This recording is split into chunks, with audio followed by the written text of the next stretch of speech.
This is going to be a Throwback Thursday video for my May of 2013 favorites.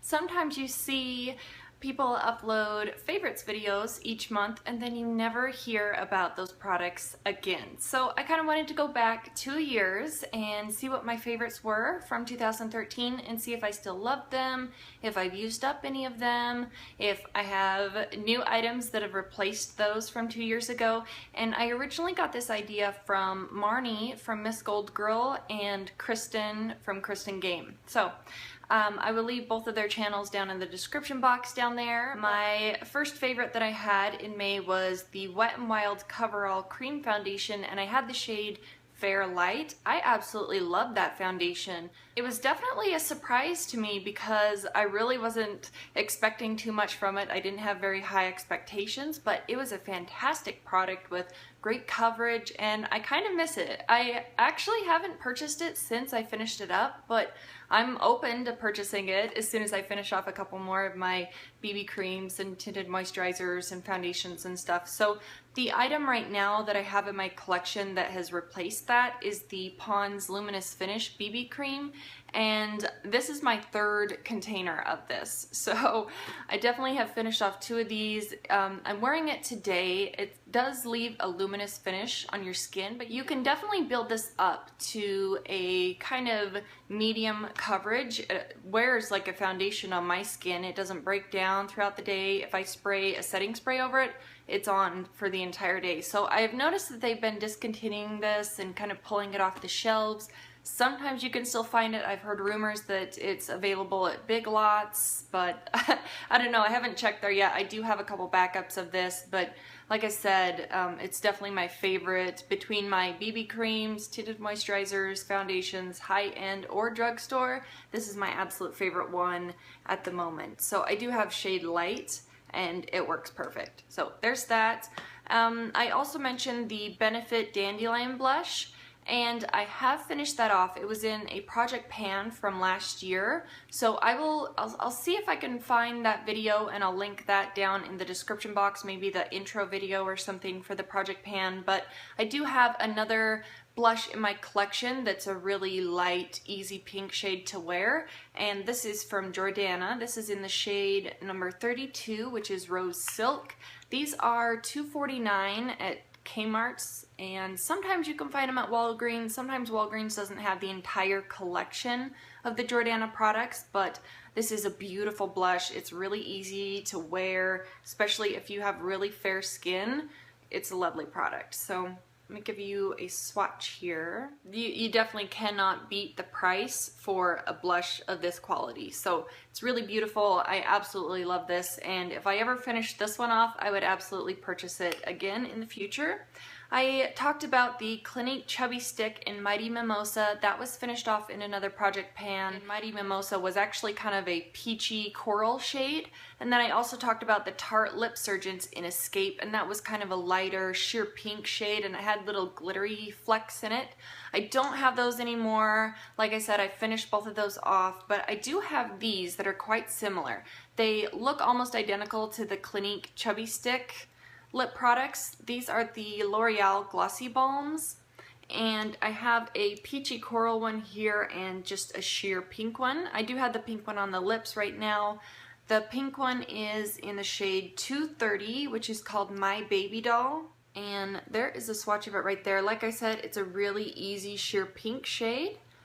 I love these. Now, they don't have a scent to them, and I'm kind of bummed about that. I wish they did. If they had a scent, they would be outstanding. So that's the only drawback, but I can say that I prefer no scent over kind of a yucky smell on a lip product, so I'm okay with the no scent. This other one, this one's my favorite out of the 2. This is number 210 in Ginger Candy.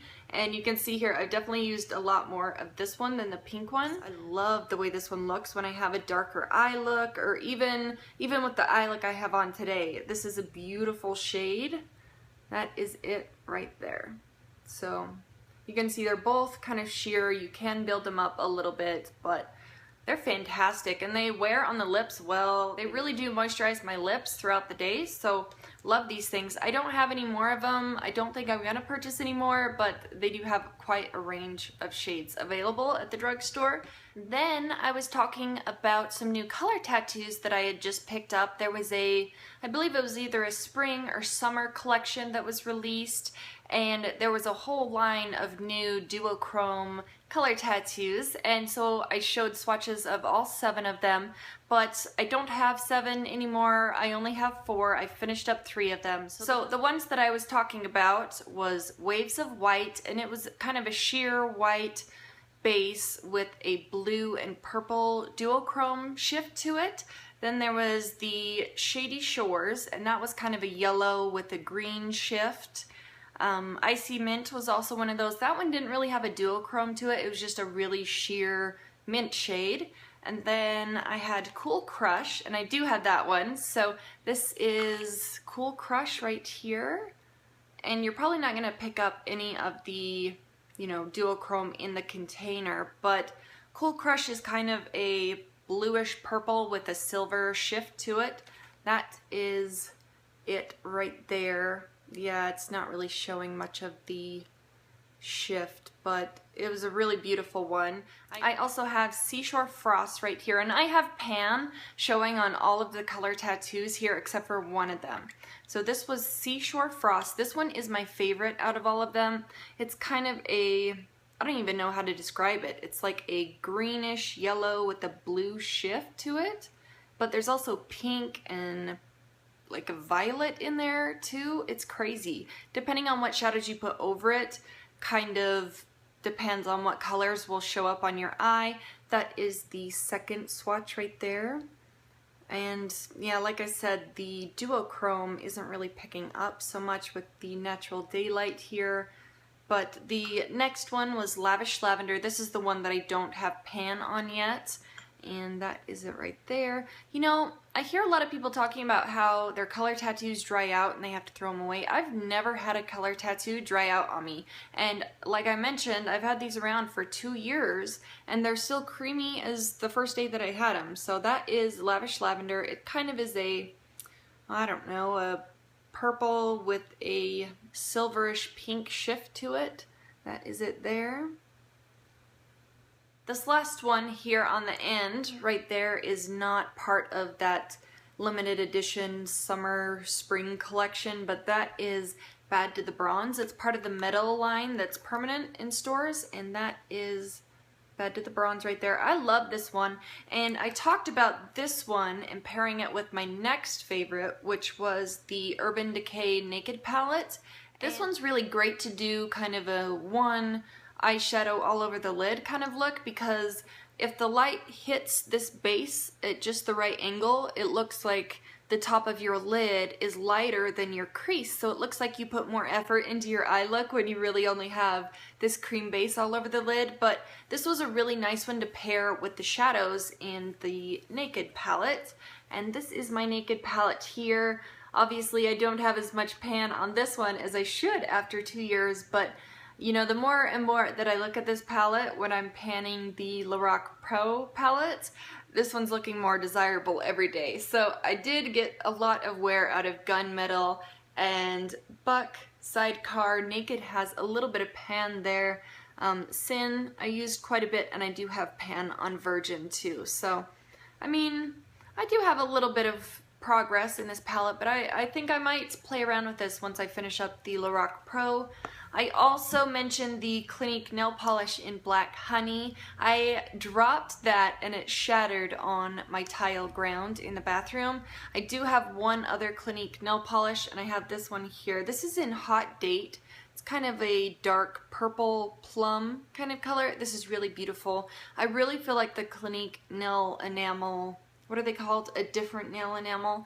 The Clinique polishes, they really last on my nails. I could wear them 4 or 5 days without chipping, so that's kind of a record for me. And then I talked about the Rockstar Super Sours. There was a green apple Rockstar, but I've kind of transitioned back over to just the regular ones. I usually have these a couple times a week. I know it's bad for you, but I just don't have time to brew coffee in the mornings when I'm running late, so I'll grab one of these. When I have extra time, I make a pot of coffee. but I think I just drank too many of the sour ones back then because I just can't drink a full Rockstar of the sour ones. And then the last item that I talked about, that was the Ambiessence Wickless wax cubes from Bath & Body Works, and I'm still using this scent today. I have a different fragrance right here. Linens and Lavender is a really nice lavender scent from them. You can find these at Bed Bath & Beyond.